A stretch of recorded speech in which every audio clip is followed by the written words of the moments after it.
Recently पिछले कुछ महीनों में देखा गया है कि पाकिस्तान और बांग्लादेश के दरमियान जो डिफेंस के ताल्लुकात हैं वो तेज़ी के साथ इम्प्रूव हुए हैं। और जनरली अगर आप पाकिस्तान में देखें तो इस डेवलपमेंट पे जनरली सपोर्ट किया जा रहा है। वहाँ पर जो सिविल सोसाइटी है और वहाँ पर जो इंटेलेक्चुअल्स हैं वो इस चीज़ को सपोर्ट कर रहे हैं कि पाकिस्तान और बांग्लादेश के दरमियान they should be strong defence partnership. लेकिन बांग्लादेश के अंदर जनरली तो सपोर्ट है, बांग्लादेश के अंदर भी इस चीज़ को, लेकिन एक छोटा सा तबका ऐसा ज़रूर है बांग्लादेश के अंदर भी जिनके पेट में मरूड़ उठ रही है। ये सब देखकर उनको तकलीफ़ हो रही है और ये वही तबका है जो कि इंडिया के बांग्लादेश में ग्रोइंग इन्फ्लुएंस का हामी रहा है और वो चाहते हैं कि इंडिया के साथ बांग्लादेश के ताल्लुकात डिफेंस के हवाले से भी मजबूत होने चाहिए थे, लेकिन पाकिस्तान के साथ नहीं होने चाहिए। अब थोड़ा सा इन हजरात को आईना दिखाना ज़रूरी है। ये जिन जिन पाकिस्तानी और बांग्लादेशी डिफेंस एग्रीमेंट्स की मुखालफत कर रहे हैं इनको थोड़ा सा आईना दिखाना ज़रूरी है कि इसी तरह के जो एग्रीमेंट्स हैं ये पास्ट में होते रहे हैं बांग्लादेश और इंडिया के दरमियान शेख हसीना के दौर में। तो सवाल इनके लिए मेरा ये है कि उस वक्त आप क्यों चुप थे? आपको उस वक्त आपत्ति क्यों नहीं हो रही थी जब यही एग्रीमेंट्स इंडिया कर रहा था बांग्लादेश के साथ? तो कोई प्रॉब्लम नहीं था आपको, लेकिन अगर पाकिस्तान कर रहा है तो आपको क्यों प्रॉब्लम है? अच्छा, इस एपिसोड के आखिर में एक बड़ी ही इंपॉर्टेंट चीज़ आपको दिखाऊंगा कि ये जो बांग्लादेश की मिलिट्री के अंदर रिसेंट ये जो डिसीजन लिया गया है कि पाकिस्तान के साथ टाइज बेहतर बनाने हैं, ये बांग्लादेश के लिए क्यों बहुत ज़्यादा ज़रूरी है। एक डिजास्टर था जिसकी तरफ बांग्लादेश जा रहा था। It was heading towards a disaster. ये जो ग्रोइंग बांग्लादेश इंडिया डिफेंस ताल्लुकात थे, खासतौर पर शेख हसीना के दौर के आखिरी दिनों में, तो ये डिजास्टर की तरफ क्यों जा रहे थे? अगर बांग्लादेश इंडिया डिफेंस टाइज इतने ज़्यादा गहरे हो जाते तो आगे चलकर क्या होता बांग्लादेश के साथ, बड़ी ही चौंका देने वाली बात आखिर में आपको बताता हूँ। लेकिन पहले ज़रा उन एग्रीमेंट्स को थोड़ा सा देख लेते हैं जो कि बांग्लादेश ने इंडिया के साथ किए हुए थे। देखें, पाकिस्तान के हवाले से ये जो खबरें आती हैं मीडिया के अंदर कि पाकिस्तान बांग्लादेशी मिलिट्री को ट्रेनिंग देगा, तो इस पे कुछ लोग, वो जो मखसूस तबका है जिसकी मैंने प्रोग्राम के शुरू में बात की कि उनके पेट में मरूड़ उठ रही है, उनको ज़रा एक चीज़ दिखाना चाहूँगा कि ये जो ट्रेनिंग वाला मामला है ना, यानी मिलिट्री पर्सनल्स की तरबियत और ये सारा कुछ, शेख हसीना के दौर में इसकी सॉफ्ट बिगिनिंग हो गई थी इंडिया के साथ। इंडिया करने लगा था, वहाँ पर जो कैडेट्स हैं उन्होंने ग्रेजुएशंस करना स्टार्ट कर दी थी इंडियन एकेडमी से। हिस्टोरिकल था, पहली मर्तबा हुआ, ऐसा कभी भी नहीं हुआ था पहले, लेकिन यहाँ पर हो रहा था। इनके दौर के आखिरी दिनों में ये चीज़ स्टार्ट हो चुकी थी। न्यूज़ 18 की ज़रा खबर देखिए, how new political realities can impact India Bangladesh defence ties. इसके अंदर उन्होंने कहा कि इन दिसंबर 2023 a historic milestone in India Bangladesh defence relations captured significant media attention across both nations.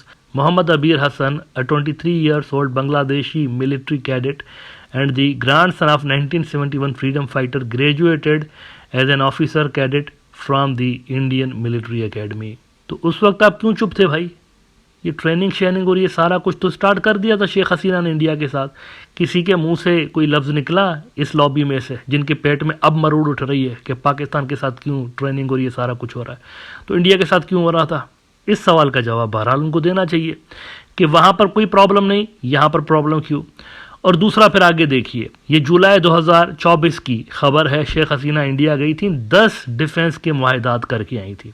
अपनी हुकूमत के धबड़धूस होने से पहले बहुत ही तेज़ी के साथ उन्होंने इंडिया के साथ बांग्लादेश के डिफेंस टाइज इंप्रूव करना शुरू कर दिए थे। चाइना को रिप्लेस करने जा रही थी बांग्लादेश के डिफेंस सिस्टम के अंदर। 10 एग्रीमेंट तो उन्होंने एक साथ कर दिए थे। Hindustan times July 2024, India's GRSE inks deal with Bangladesh navy under $500 million line of credit. ये सारे के सारे पॉलिटिकल नेचर के कॉन्ट्रैक्ट्स थे। बांग्लादेश की मिलिट्री को इन चीज़ों की ज़रूरत नहीं भी थी, लेकिन इनको दिलवाए जा रहे थे, ज़बरदस्ती दिलवाए जा रहे थे। ऊपर से प्रेशर था। मोदी साहब जब तीसरी मर्तबा जीत के आए, नेबरहुड फर्स्ट बोले उन्होंने कि नेबरहुड फर्स्ट पॉलिसी है मेरी और इसमें बांग्लादेश फर्स्ट है। तो इनकी पॉलिसी का जो खास महवर था सेंटर साउथ एशिया की पॉलिसी का, that was Bangladesh.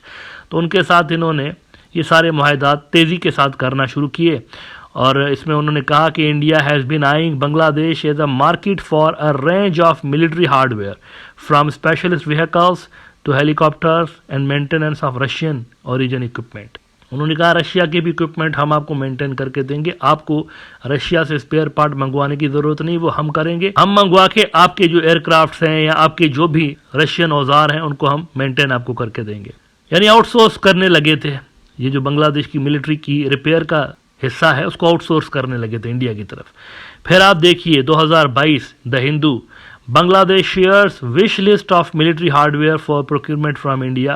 Although progress has been slow on line of credit extended in 2018, several types of equipment are under various stages of consideration. तो ये भी हुआ था, लाइन ऑफ क्रेडिट जो इंडिया ने offer की हुई थी उस पे भी काम जोरों शोर के साथ जारी था।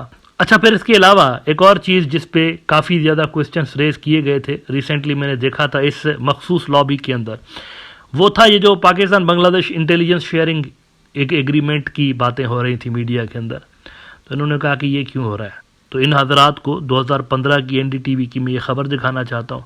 India Bangladesh agree to intelligence sharing on terrorism insurgency. तो ये मुआहिदा तो इंडिया के साथ पहले ही बांग्लादेश ने किया हुआ था, आज से 10-12 साल पहले। तो ये सब बातें जब इंडिया के साथ हो रही थी उस वक्त आपको आपत्ति क्यों नहीं थी, प्रॉब्लम क्यों नहीं था? अब प्रॉब्लम क्यों है अगर पाकिस्तान के साथ हो रहा है? ये एक क्वेश्चन है इनके लिए। नाउ आते हैं उस सवाल के ऊपर जो कि मैंने प्रोग्राम के शुरू में आपकी कंसीडरेशन के लिए रखा था कि ये जो ग्रोइंग बांग्लादेश और इंडिया डिफेंस ताल्लुकात थे ये डिजास्टर की तरफ क्यों जा रहे थे, और इसमें बांग्लादेश के लिए बहुत बड़ा खतरा कौन सा था? देखें, ये जो ताल्लुकात बढ़ रहे थे ना, इंडिया जो ज़बरदस्ती अपने डिफेंस के टाइज बढ़ाने की कोशिश कर रहा था पॉलिटिकल रिलेशंस को इस्तेमाल करते हुए बांग्लादेश के साथ, तो उसके अंदर असल में जो टारगेट था दैट वाज चाइना। पाकिस्तान तो कहीं नहीं था इक्वेशन के अंदर, शेख हसीना साहबा जब तक थी कहीं नहीं था पाकिस्तान। असल में जो टारगेट था that was to replace China. अगर इंडिया और बांग्लादेश के डिफेंस ताल्लुकात में चाइना को रिप्लेस कर लेता इंडिया, इसका इम्पैक्ट बांग्लादेश और चाइना की टाइज के ऊपर पड़ना था, वो डाउनग्रेड होते। तो डाउनग्रेड होने से नुकसान क्या होता, ये ज़रा देखिए।